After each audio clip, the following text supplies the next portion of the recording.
Bonjour à toutes et à tous, je m'appelle Joss Mabondo.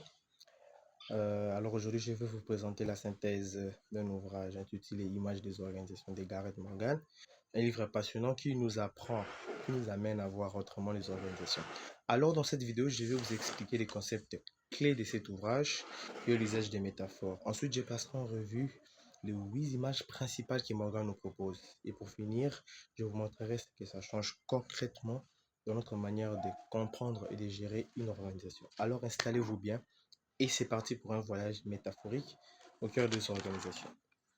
L'ouvrage Images des organisations de Gareth Morgan, publié en 1986 avec son titre original en anglais, Image of Organization, est une œuvre majeure en théorie des organisations.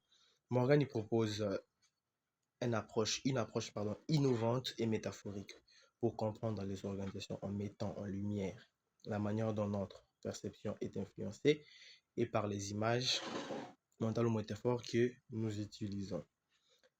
Il propose 8 métaphores principales qui révèlent différentes facettes des organisations. L'objectif est de ne pas choisir la bonne métaphore, mais de combiner plusieurs perspectives et pour obtenir une compréhension plus riche et nuancée. D'abord, en parlant de métaphores, nous pouvons dire que c'est une façon de comparer une organisation à quelque chose de familier, comme une machine, un cerveau, un organisme vivant. Voilà. Et nous pouvons dire en première position, nous voyons la première métaphore principale que Morgan nous a proposée. Nous voyons l'organisation comme machine. Lorsque nous parlons de comme machine, nous voyons l'organisation comme un mécanisme, comme une personne qui joue un rôle précis, dont tout est contrôlé, dont toutes les règles sont fixées à l'avance. En deuxième position, nous avons l'organisation comme organisme. Cela veut dire que nous l'apprenons comme un être vivant. L'organisation doit être capable de s'adapter à son environnement pour survivre.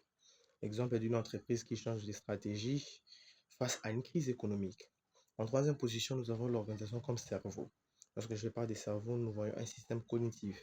Cela veut dire que l'organisation doit être capable d'apprendre, de réfléchir et de s'adapter. C'est typique des entreprises digitales ou dans d'autres. En quatrième position, nous avons l'organisation comme culture. Lorsque nous voyons l'organisation comme culture, cela veut dire que la culture est partagée. L'organisation, elle est façonnée par les valeurs, par des rites. Et cela nous montre pourquoi certaines entreprises ont une très forte identité, une très forte notoriété. En cinquième position, nous avons l'organisation comme système politique. Lorsque je parle de système politique, je vois comme un système cognitif ou un arène de pouvoir, pardon. Un arène de pouvoir, dans une arène, on trouve des conflits, des enjeux, des négociations, et cela reflète bien la réalité dans les grandes entreprises et les organisations publiques. En sixième position, nous avons l'organisation comme prison psychique. Lorsque je parle de prison psychique, nous faisons allusion à une prison mentale où les gens s'y enferment par des habitudes, par des peurs, par des dépendances. Nous pouvons même voir des salariés démotivés. Et c'est ça. En septième position, nous avons l'organisation comme flux et transformation.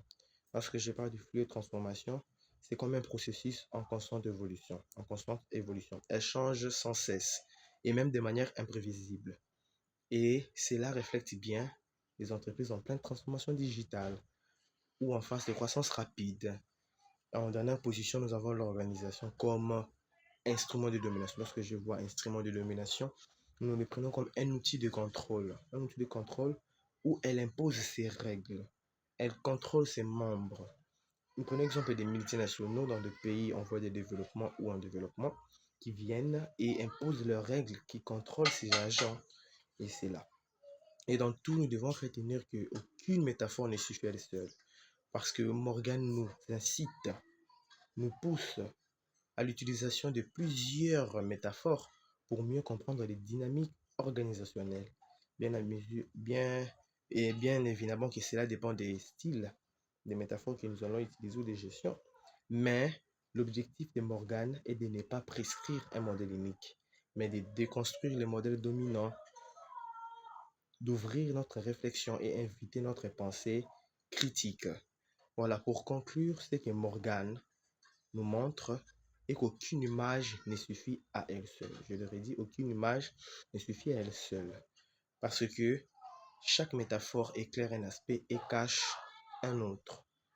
Et on devient, si on procède ainsi, on devient un bon observateur, nous devenons un bon décideur. C'est pourquoi cet ouvrage est si utile pour nos étudiants, pour nos chercheurs, pour nos managers, à comprendre vraiment les modes des organisations avec un angle totalement différent. Merci de m'avoir suivi dans cette vidéo. Si cette vidéo vous a plu, n'hésitez pas à liker, de commenter et à partager. Et surtout, n'oubliez pas, chaque organisation a plusieurs visages. Il suffit d'apprendre à les voir. Merci.